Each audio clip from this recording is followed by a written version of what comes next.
The envelope was lighter than it should have been. I stood there in the dim light of my kitchen, my arthritic fingers trembling as I held the bank statement that had just arrived in the mail. The numbers blurred before my eyes, and I blinked hard, convinced I was misreading them. But no matter how many times I looked, the balance remained the same. $47.32. That was all that remained of my pension. The pension I had worked 37 years to earn. The pension that was supposed to see me through my remaining years. The pension that represented every sacrifice I had ever made. Gone. My legs gave out beneath me, and I collapsed into the wooden chair at my kitchen table, the same chair where I had fed my daughter her first spoonfuls of mashed peas, where I had helped her with her homework, where I had wiped her tears after her first heartbreak. Linda, I whispered her name into the empty house, my voice cracking. What have you done? I already knew the answer. I had seen the travel brochure scattered across her bedroom floor last week when I went in to change her sheets. Bali, Maldives, Greece, exotic destinations that sparkled like impossible dreams on glossy paper. "Wouldn't it be amazing, Mom?" she had said just 3 days ago, her eyes lighting up as she scrolled through photos on her phone. "Sarah and Jennifer are going to the Maldives next month. They said the water is so clear you can see straight to the bottom." "That sounds lovely, dear," I had replied, not looking up from my knitting. "Maybe someday when you've saved up." She had gone quiet after that, too quiet. At the time, I thought she was just disappointed. Now I understood that silence for what it truly was: calculation. My daughter had stolen from me. The realization hit me like a physical blow, stealing the breath from my lungs. I clutched my chest, feeling my heart hammer against my ribs. At 68 years old, with a heart condition that required daily medication I could no longer afford to refill, this kind of shock was dangerous. But physical pain was nothing compared to the devastation of betrayal. I picked up my phone with shaking hands and called Linda's number. It rang once, twice, 3 times before going to voicemail. "Hi, you've reached Linda. I'm probably somewhere fabulous, so leave a message and I'll get back to you when I feel like it." The casual cheerfulness of her voicemail message felt like salt in an open wound. "Linda," I said, my voice barely above a whisper, "call me, please. We need to talk about—" I couldn't finish it. My throat closed around the words, choking them before they could escape. I hung up and stared at the phone, willing it to ring. It didn't. That night, sleep refused to come. I lay in my bed, the same bed I had shared with my husband Harold for 42 years before cancer took him, and stared at the ceiling, watching shadows dance in the moonlight. How had it come to this? I thought about Linda as a child. She had been such a sweet girl, always eager to help, always thinking of others. I remembered how she would pick dandelions from the backyard and present them to me like precious bouquets. "For you, Mommy," she would say, her gap-toothed smile lighting up her entire face, "because you're the best mommy in the whole world." What happened to that little girl? The change had been gradual, so gradual that I hadn't noticed it happening until it was too late. When Harold died 5 years ago, Linda was devastated. We both were. But while I retreated into grief and quiet acceptance, Linda seemed to transform. She became obsessed with living, with experiencing everything, with filling every moment with something new and exciting. "Life is too short, Mom," she would say. "Dad worked his whole life and never got to enjoy retirement. I'm not going to make the same mistake." At first, I understood. I even encouraged her. Harold's death had been a wake-up call for all of us. But somewhere along the way, Linda's desire to live fully had morphed into something else, something selfish, something hungry. She quit her stable job as a dental hygienist to pursue opportunities. She borrowed money she never repaid. She made promises she never kept. And slowly, bit by bit, she began to see me not as her mother, but as a resource to be exploited. I had enabled it, I realize now. Every time she asked for just a little help with rent, I gave it. Every time she needed money for a once-in-a-lifetime opportunity, I provided it. I told myself I was being a good mother, supporting my child, but I was really just afraid of losing her love, afraid of being alone. And now I had lost everything anyway. 3 days passed, 3 days of silence, 3 days of unanswered calls and unread text messages. 3 days of surviving on canned soup and tap water because I couldn't afford anything else. On the 4th day, my neighbor Margaret came to check on me. She found me sitting in the same chair at the kitchen table, still in my nightgown, staring at nothing. "Good Lord, Eleanor!" she exclaimed, rushing to my side. "What's happened to you?" I told her everything. The words poured out of me like water from a broken dam. The missing pension, the travel brochures, Linda's silence. Margaret listened with growing horror, her weathered face aging another 10 years with each sentence I spoke. "That girl," she said finally, her voice tight with anger. "I never wanted to say anything, Eleanor, but I never trusted her. Not after what she did to Harold."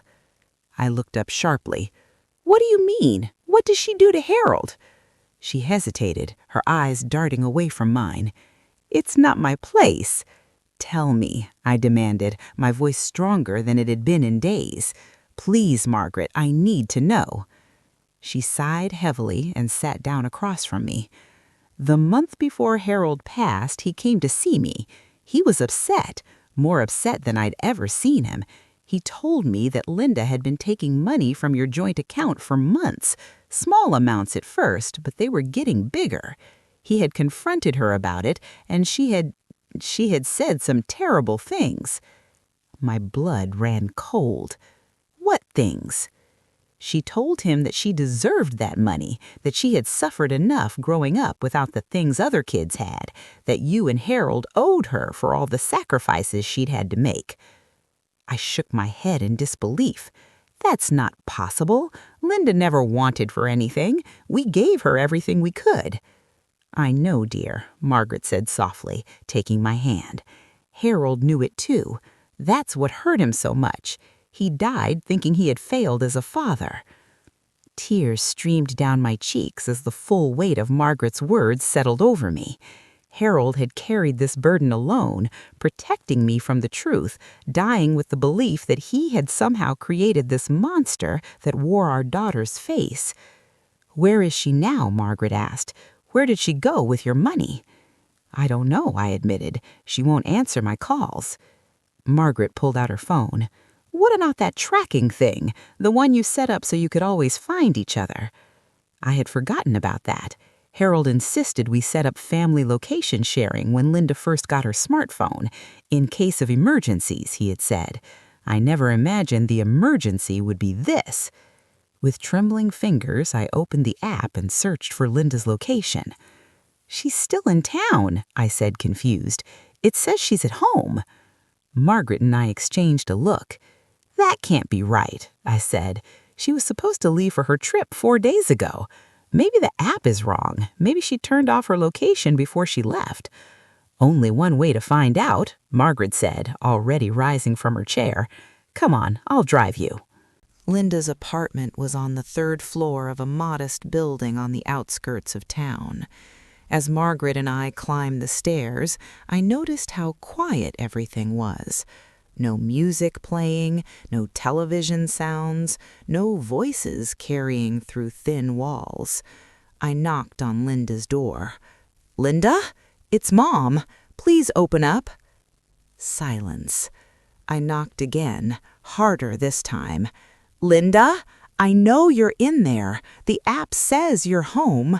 Please, sweetheart, we need to talk." Still nothing. Margaret tried the doorknob. To our surprise, it turned easily. The door swung open, revealing Linda's apartment and the chaos within. My hand flew to my mouth. The place looked like a tornado had torn through it. Clothes were strewn everywhere, drawers had been pulled out and overturned, papers littered every surface. The couch cushions had been ripped open, their stuffing scattered like snow across the floor. "Linda?" I called out, my voice high with panic.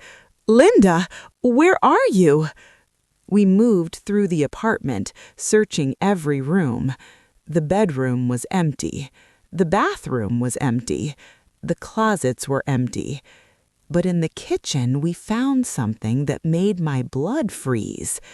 The refrigerator door was standing open, and on the floor in front of it lay Linda's phone, the phone that had been tracking to this location.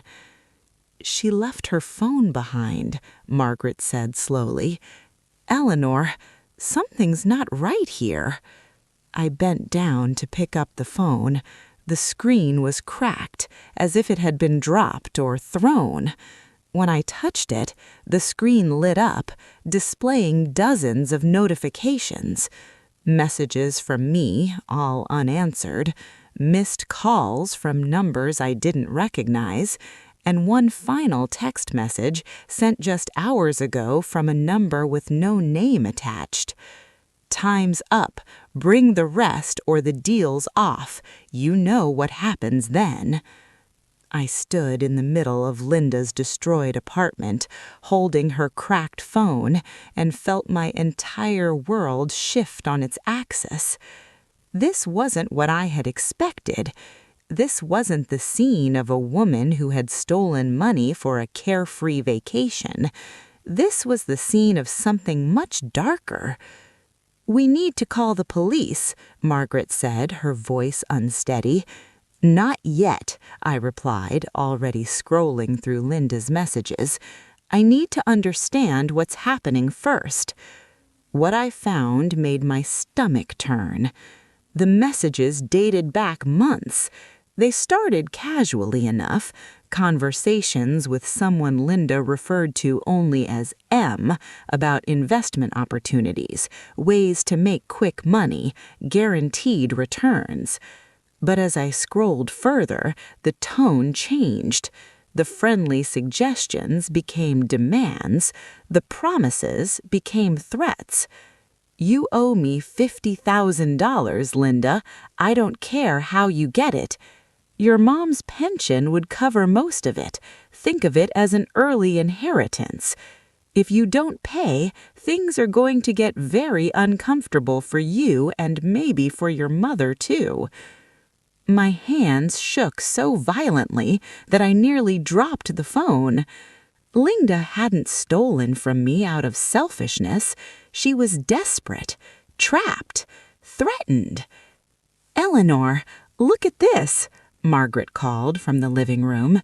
I followed her voice and found her holding a stack of papers that had been hidden under the overturned couch.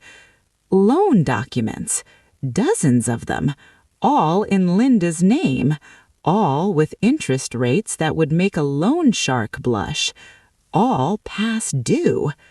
"How much?" I whispered. Margaret did a quick calculation. At least $80,000, maybe more. $80,000.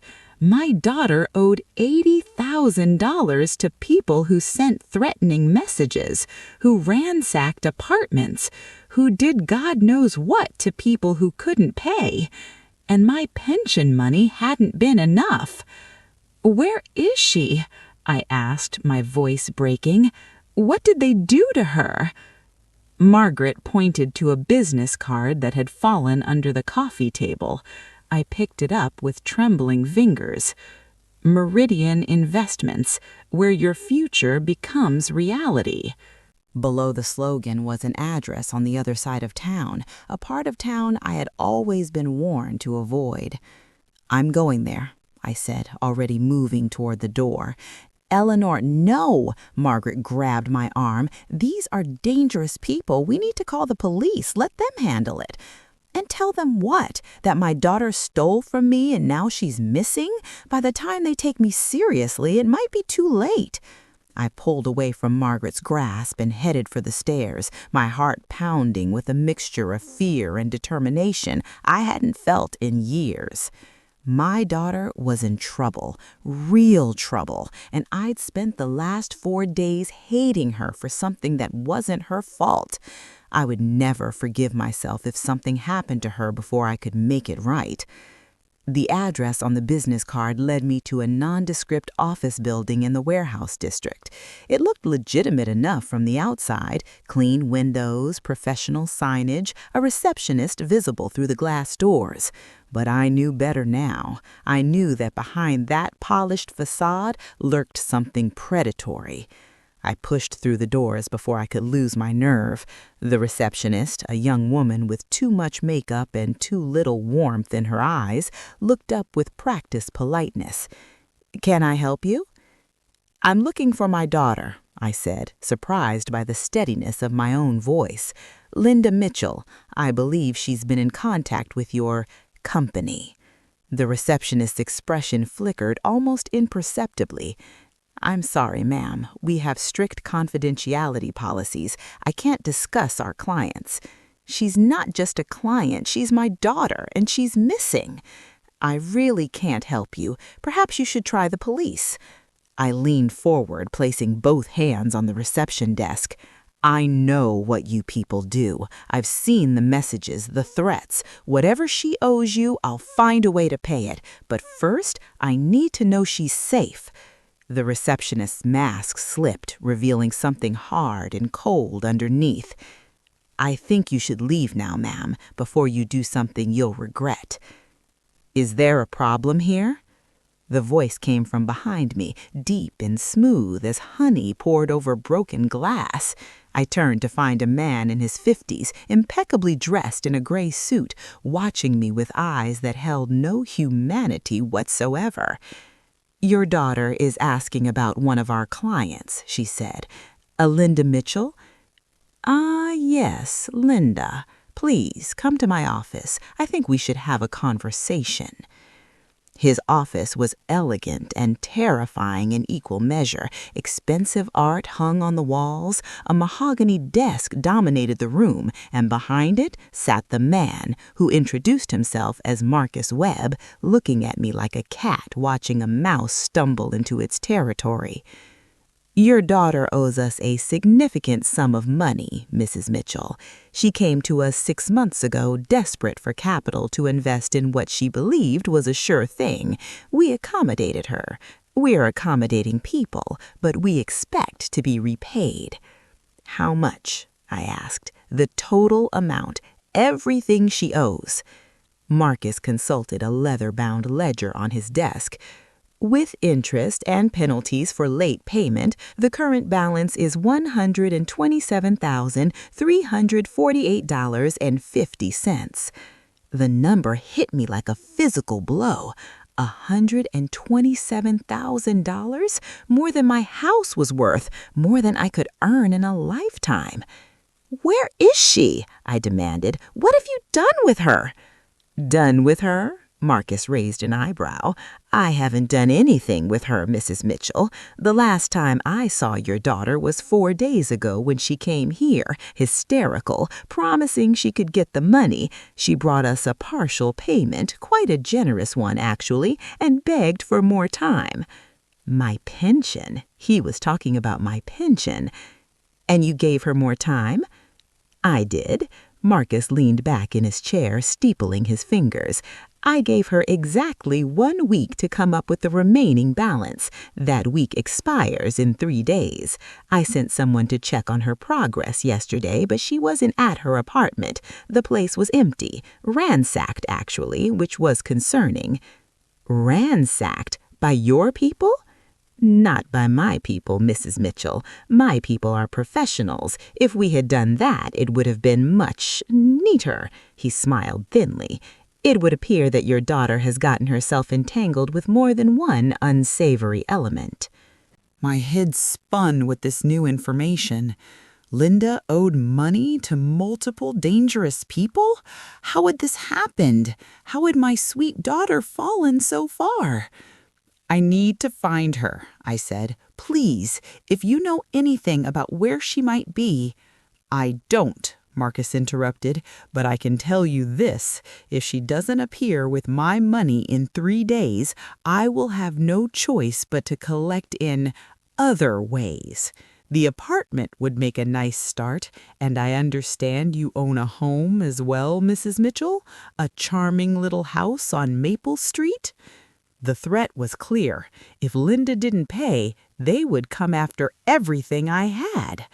"I'll find the money," I heard myself say. "Give me the 3 days. I'll find her and I'll get your money." Marcus studied me for a long moment, then nodded slowly. "Very well, Mrs. Mitchell. 3 days. But understand this, I don't give extensions twice. If you fail to deliver, the consequences will be severe for both of you." I spent the next 48 hours in a frantic search for my daughter. I called everyone she knew, old friends, former coworkers, distant relatives she hadn't spoken to in years. No one had heard from her. No one knew where she might be. I visited every place she had ever loved, the park where she used to feed the ducks, the coffee shop where she spent Sunday mornings, the beach where her father had built sand castles when she was small. She wasn't at any of them. I barely slept. I barely ate. My heart medication sat untouched on the bathroom counter as I poured every ounce of energy I had left into finding my daughter. Margaret helped as much as she could, driving me around town, making calls on my behalf, keeping me upright when exhaustion threatened to pull me under. Without her, I would have collapsed long ago. On the morning of the 3rd day, with only hours left before Marcus Webb's deadline, I finally received a call. It came from an unknown number, and for a moment my finger hovered over the decline button. But something made me answer. "Mom?" Linda's voice, weak, frightened, but unmistakably hers. "Linda! Oh, God, Linda, where are you? Are you hurt? I've been looking everywhere." "Mom, listen to me." Her voice was urgent, desperate. "I'm in trouble, really bad trouble. I tried to fix it, I really did, but everything went wrong. I borrowed money from the wrong people, and then I tried to borrow more to pay them back, and it just kept getting worse and worse. I know, sweetheart. I found your apartment. I found the messages. I know everything." "You do?" She started to cry. "Mom, I'm so sorry. I never meant to take your pension. I was going to pay it back, I swear. I had a plan. But then the people I owed money to, they found out I was trying to run and they—" "Where are you?" I interrupted. "Tell me where you are and I'll come get you." There was a long pause. "I can't. If I tell you, they'll know. They're watching. They're always watching." "Linda, please, I need to find you. We can figure this out together." "There's no figuring this out, Mom." Her voice dropped to a whisper. "I owe too much to too many people. The only way out is—" "Don't say that," I said sharply. "Don't you dare say that. We will find a way. I promise you, sweetheart, we will find a way through this. There's something I need you to do, something important. Go to my apartment. In the fridge, behind the vegetable drawer, there's a hidden panel. Open it. You'll find everything you need to understand." "What do you mean? Understand what?" "Everything, Mom. Everything. I couldn't tell you. Everything I was too ashamed to explain. Promise me you'll look, and promise me you won't hate me when you see what's there." "I could never hate you, Linda, no matter what." You might. You might. I love you, Mom. I'm sorry for everything." The line went dead. Margaret drove me back to Linda's apartment at speeds that would have made a race car driver nervous. By the time we arrived, my hands were shaking so badly I could barely grip the door handle. The apartment was exactly as we had left it, destroyed, abandoned, haunted by the ghost of my daughter's desperation. But this time I didn't stop to look at the chaos. I went straight to the kitchen. The refrigerator hummed quietly in the corner, somehow untouched by the violence that had been done to the rest of the apartment. I approached it slowly, my heart pounding so hard I could feel it in my temples. What would I find behind that vegetable drawer? More evidence of Linda's debts? Proof of some dark secret she had been keeping? I didn't know if I was strong enough to face it, but I had promised. With trembling hands, I opened the refrigerator door. The smell hit me first, not of rot or decay, but as something antiseptic, clinical, medical. I pulled out the vegetable drawer and set it aside. Behind it, just as Linda had described, was a panel that didn't quite fit with the rest of the refrigerator's interior. I pried it open and reached inside. My fingers closed around something cold and cylindrical. I pulled it out and stared at it in confusion. A medication vial. I pulled out another, and another, and another. Within minutes, the counter was covered with dozens of vials, all containing the same medication, a medication I recognized immediately because I had seen it so many times in my own home, in my own medicine cabinet, in my own husband's trembling hands. Cancer medication. But Harold had been dead for 5 years. These vials were dated within the last 6 months. My blood turned to ice in my veins as understanding began to dawn. Behind the vials, I found a folder. Inside were medical records, test results, doctor's notes, all in Linda's name, and all confirming what the medication had already told me. My daughter had cancer, stage 4, terminal, the same cancer that had killed her father. I stood in that destroyed kitchen, surrounded by the evidence of my daughter's secret, and felt the world collapse around me. Linda was dying. She had been dying for months, and she had told me nothing. She had kept this terrible secret, carried this unbearable burden all alone. The pieces began to fall into place with horrible clarity. The money she had borrowed, it hadn't been for vacations or frivolous spending. It had been for treatments, experimental treatments not covered by insurance, last-ditch efforts to buy just a little more time. The travel brochures I had seen in her room, not destinations she planned to visit, but places she had dreamed of seeing before it was too late, dreams she knew would never come true. The pension money she had taken, a desperate attempt to pay off the debts she had accumulated trying to save her own life so that I wouldn't be left holding the bill after she was gone. She hadn't been stealing from me. She had been trying to protect me. The scream that tore from my throat was not of horror, but of anguish, of guilt, of grief so profound it threatened to swallow me whole. All those days I had spent hating her, all those terrible thoughts I had harbored about my own daughter.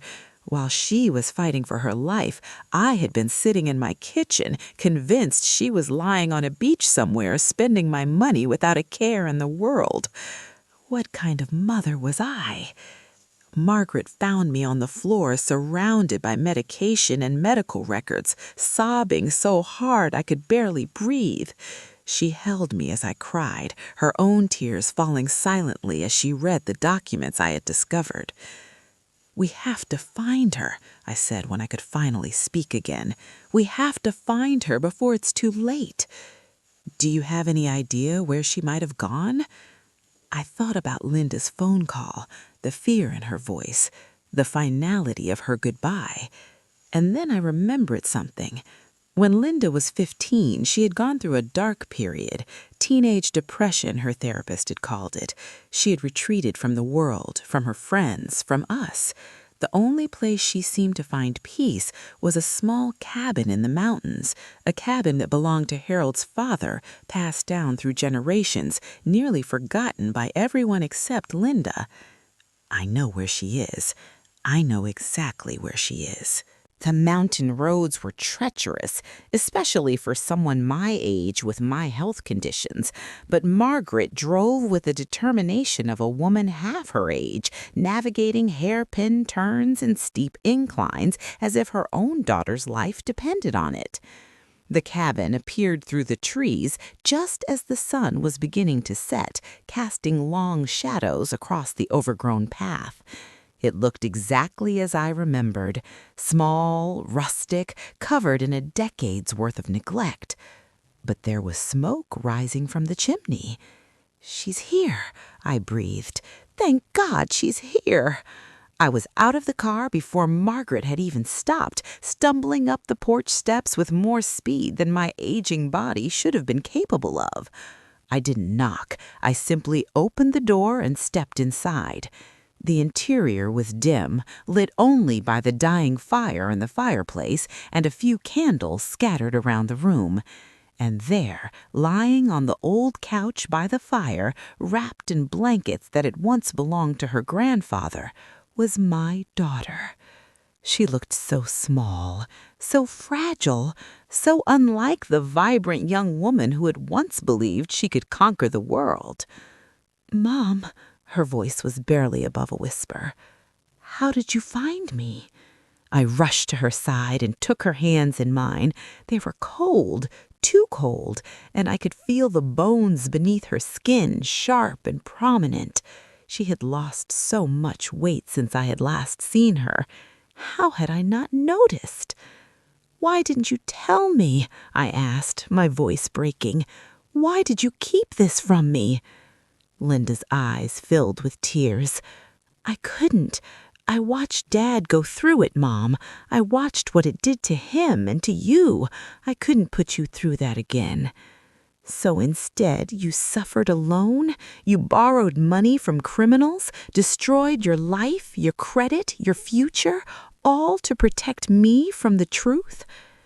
"You deserve to be happy," Linda whispered. "You deserve to enjoy your retirement without having to watch another person you love die slowly." I pulled her into my arms and held her as tightly as I dared, afraid she might break if I squeezed too hard. "You foolish, brave, stupid girl," I said into her hair. "Don't you know I would rather spend every moment of my retirement taking care of you than live another day believing you didn't love me?" "You thought I didn't love you?" Linda pulled back, staring at me with genuine surprise in her eyes. "When I found the bank statement, when I saw the pension was gone, I thought you had taken it for yourself, for a vacation. I thought—" I couldn't finish. The shame was too overwhelming. "Oh, Mom," Linda laughed weakly, though there was no humor in it. "I would never. Everything I did because I love you. I wanted to leave you with no debts, no obligations, no reason to remember me with anything but good memories. And instead, you left me with the worst 4 days of my life, thinking my daughter had betrayed me." Linda reached up and touched my face. "I'm sorry. I'm so sorry. I thought I was doing the right thing." "The right thing is to let the people who love you help carry your burdens. That's what family's for. That's what I'm for." The next few months were the hardest of my life.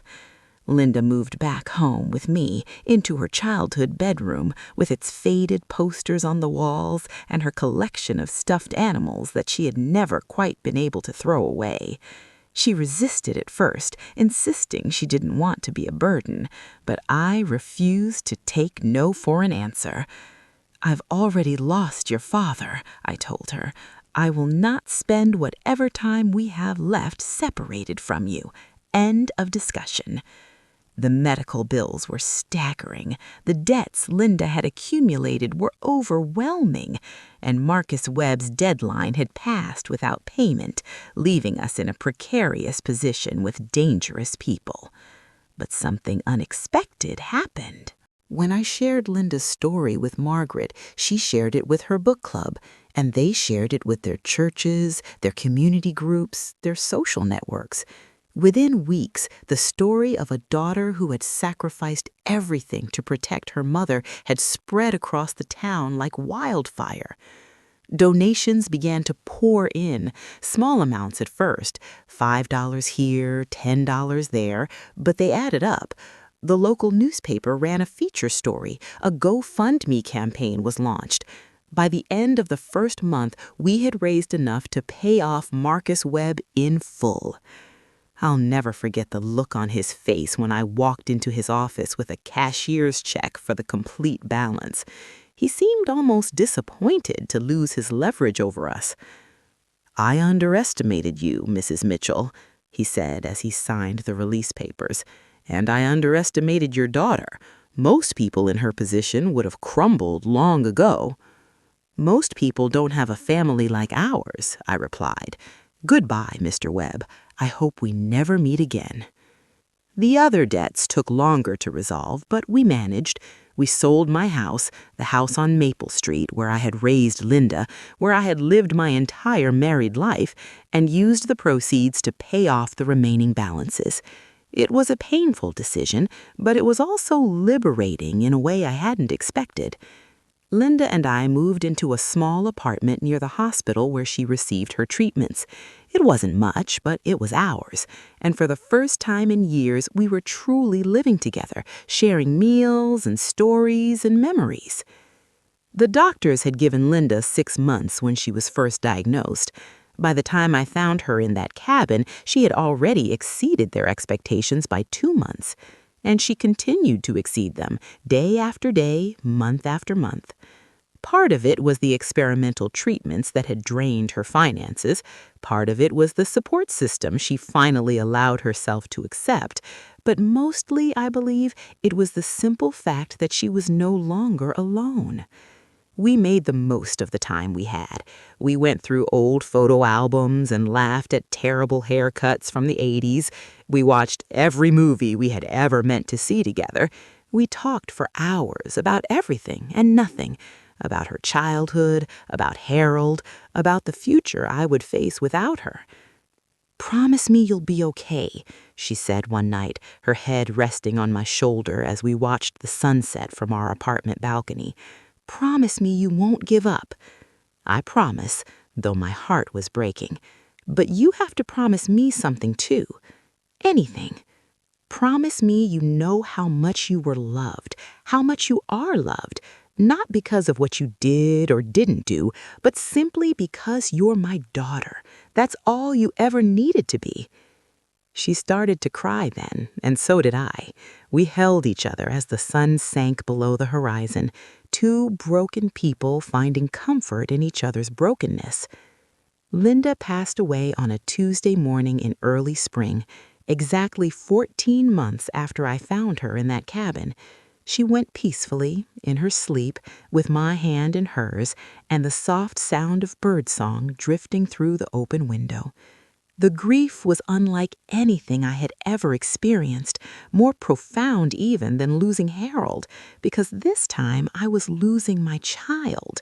The natural order had been reversed. I was the one who was supposed to go first. But in the midst of that grief, there was also gratitude. Gratitude for the months we had spent together, gratitude for the truths we had finally shared, gratitude for the love that had survived lies and misunderstandings and the shadow of death itself. 3 days after Linda's funeral, I received a letter. It had been written months earlier, during those dark days when Linda was alone in the cabin, preparing to die away from everyone who loved her. She had entrusted it to Margaret with instructions to deliver it only after she was gone. My hands trembled as I opened the envelope and unfolded the pages within. "Dear Mom, if you're reading this, then I'm gone. I'm sorry. I'm sorry for everything. For the lies, for the stolen pension, for the months of silence that must have hurt you so deeply. But most of all, I'm sorry I didn't trust you enough to tell you the truth. I was so afraid, Mom. Not of dying, though that scared me too, but of watching your face when you found out. I remembered how you looked when Dad was sick, how the light went out of your eyes a little more each day. I couldn't bear to be the one who did that to you again. So I tried to protect you the only way I knew how. I tried to fix everything myself, to handle all the ugly details, to leave you with nothing but good memories. I see now how wrong I was. The last months of my life, the months I spent with you, were the happiest I've ever been. Not because the pain was less or the fear had faded, but because I finally let myself be loved. I let you take care of me the way you had always wanted to. I let you be my mother again. And it was beautiful, Mom. It was so beautiful. Thank you for finding me. Thank you for not giving up on me even when I had given up on myself. Thank you for loving me through the lies and the hurt and the terrible choices I made. I know the road ahead will be hard for you. I know you'll miss me, but I also know that you are stronger than you realize. You survived Dad's death. You survived raising me. You survived finding out that everything you believed was a lie. You can survive this too. And when it hurts too much, when the loneliness becomes unbearable, remember this. I am still with you. In every sunrise that reminds you of our mornings on the balcony, in every old movie that makes you laugh and cry at the same time, in every cup of tea that tastes just like the ones we used to share. I'm not gone, Mom. I'm simply somewhere else, waiting for the day we'll be together again. Until then, live. Live fully, live joyfully, live without regret. That's what I tried to do, even when I got it all wrong, and that's what I want for you. I love you, Mom, forever and always. Your daughter, Linda. I read the letter 3 times. Then I folded it carefully and placed it in the drawer next to my bed, alongside Harold's wedding ring and a pressed flower from Linda's first bouquet of dandelions. And then I did something I hadn't done since the day I discovered my pension was missing. I smiled. Epilogue, 6 months later. Today is a Tuesday, the same day of the week that Linda died. I make my way slowly through the cemetery past rows of headstones and memorials until I reach the spot where my daughter rests beside her father. I sit on the small bench I had installed here, the one that looks out over the valley she used to love, and I talk to her about the weather, about the news, about the small joys and sorrows of my daily life. I tell her about the foundation we started in her name, the Linda Mitchell Fund for Medical Debt Relief, which has already helped dozens of families avoid the crushing financial burden that nearly destroyed us. I tell her about Margaret, who has become more like a sister than a neighbor, who holds my hand on the hard days and laughs with me on the good ones. I tell her that I'm okay, that I'm living just like she asked me to. And then I tell her the truth I could never have spoken while she was alive. I was so angry with you, I say, my voice soft in the morning air. When I thought you had taken my pension for a vacation, when I thought you had betrayed me, I hated you, Linda. Just for a moment, just for those terrible 4 days, but I hated you. The wind rustles through the trees, carrying the scent of wildflowers. I know now that you were suffering. I know you were trying to protect me, but I need you to know that even when I hated you, I loved you too. Both things can be true at the same time. That's what family is, isn't it? That impossible combination of frustration and devotion, anger and love. I place a fresh bunch of dandelions on her grave, weeds to most people, but treasures to us. Thank you for coming back to me. Thank you for not giving up on me even when I had given up on myself. Thank you for loving me through the lies and the hurt and the terrible choices I made. I know the road ahead will be hard for you. I know you'll miss me, but I also know that you are stronger than you realize. You survived Dad's death. You survived raising me. You survived finding out that everything you believed was a lie. You can survive this too. And when it hurts too much, when the loneliness becomes unbearable, remember this: I am still with you. In every sunrise that reminds you of our mornings on the balcony, in every old movie that makes you laugh and cry at the same time, in every cup of tea that tastes just like the ones we used to share. I'm not gone, Mom. I'm simply somewhere else, waiting for the day we'll be together again. Until then, live. Live fully, live joyfully, live without regret. That's what I tried to do, even when I got it all wrong, and that's what I want for you. I love you, Mom, forever and always. Your daughter, Linda. The fridge in Linda's apartment held the truth that changed everything. But it wasn't the truth that saved us. It was the love, the messy, imperfect, complicated love of a family that nearly destroyed each other, but found their way back. That's the story I carry with me now. That's the story I'll tell until my own final day arrives. And when that day comes, I know exactly who will be waiting for me on the other side.